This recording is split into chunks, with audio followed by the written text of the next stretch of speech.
Jordi, la princesa, la Rosa i el drac.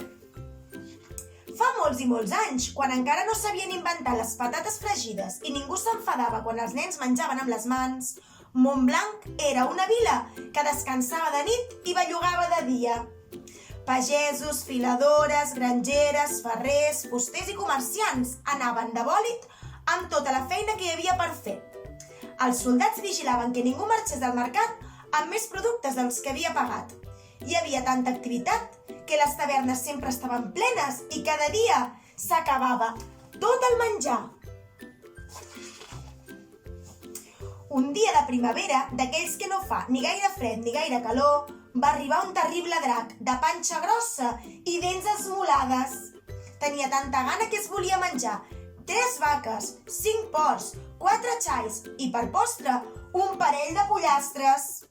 Però la gent del poble s'ho havia menjat tot i no hi havia deixat res per a ell i, esclar, es va enfadar. Els 2 valents soldats que el van veure van explicar al rei que hi havia un drac d'aquells que es mengen tots els animals. I quan ja no en queda cap, comencen a menjar-se les persones. El rei va reunir tot el poble per fer el que sempre es fa en aquests casos, un sorteig per decidir a qui s'ha de menjar el drac. Va ordenar que portessin una olla per posar-hi els noms de totes les persones i escollir-ne una a l'atzar. Però la princesa, que era la millor cuinera del regne, havia utilitzat totes les olles i totes les cassoles del palau fent els seus plats tan deliciosos. Davant d'aquesta gran adversitat, al rei no li va quedar més remei que fer el sorteig cantant. Cantem? Una plata d'enciam ben amanida, una plata d'enciam ben amanida amb oli i sal, sucarem un tros de pa per qui toqui, sucarem un tros de pa per qui toqui anar amb el drac. I finalment la mala sort va assenyalar la princesa. El rei, la reina i la princesa, que encara que sembli mentida, eren persones honrades, van acceptar el seu destí amb tristesa i dolor.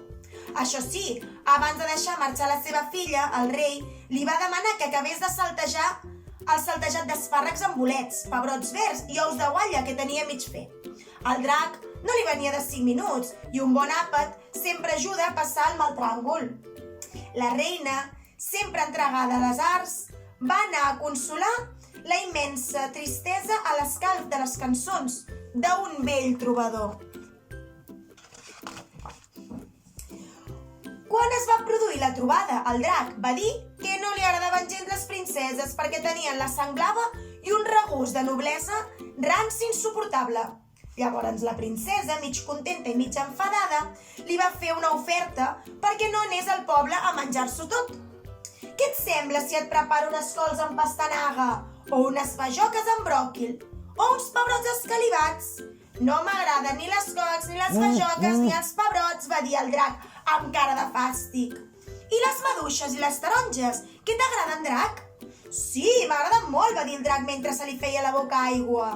Doncs et faré un gran bol de maduixes regades amb suc de taronja i un toc de canyella perquè quedis ben tip. Tracte fet. Mentre el drac esperava les maduixes, va arribar el cavaller Sant Jordi, fent-se el valent. Prepara't, drac, que ara t'he de matar per enamorar la princesa. Doncs no et pensis que lluitant amb mi l'impressionaràs gaire, va dir el drac. No, si ja ho sé. Li vull donar una rosa de les que enamoren de veritat. I per aconseguir-ne una, s'ha de matar un drac i que de la seva sang en surti un roser de roses vermelles. Vinga, drac, prepara't. Llavors Sant Jordi va començar a córrer darrere el drac. Entre tots dos van fer tant de rebombori que van destrossar una colla d'arbres i van despertar a tots els animals del bosc que feien la migdiada. El drac va demanar de fer una pausa perquè estava tan cansat que la llengua li arribava al terra. Mira, Sant Jordi, com que jo sóc jardiner especialista en flors aromàtiques, et podria dir com aconseguir una rosa de les que enamoren de veritat sense que m'hagis de matar. Explica't, va dir Sant Jordi, parant molta atenció. Abans de res cal cultivar un roser, fins que ens surtin roses vermelles. Llavors, perquè siguin de les que enamoren de veritat, només cal tirar-hi unes gotetes de sang de drac. I estàs de sort, perquè sempre porto un roser preparat per emergències com aquesta.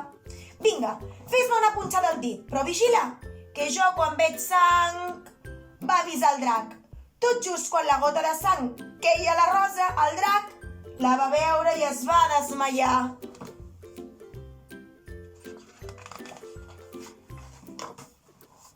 La princesa, en veure el drac al terra, es va indignar. T'has carregat el drac, ets un animal. No, si jo només... No és el que sembla, va intentar explicar Sant Jordi. Llavors, quan el drac va sentir l'oloreta de fruita, es va aixecar ràpidament, va agafar el bol de maduixes i es va posar a menjar. Uf, així que no l'has matat, va dir la princesa en to conciliador.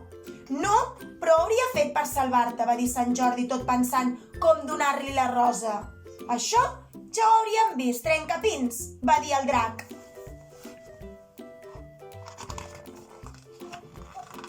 Quan Sant Jordi anava a fer entrega de la rosa, la princesa es va avançar. Ara no em vindràs amb floretes i totes aquestes coses als contes, oi? No, però si jo no tinc cap rosa, va dir Sant Jordi dissimulant. I la que tens amagada a l'esquena? Ah, aquesta rosa, va dir fent-se el despistat. És per al drac, perquè recuperi després del mareig. Té drac. Quan es va adonar del seu error, ja era massa tard. El drac s'havia enamorat perdudament de Sant Jordi perquè li havia donat una rosa de les que enamoren de veritat i ara volia fer-li un petó d'amor.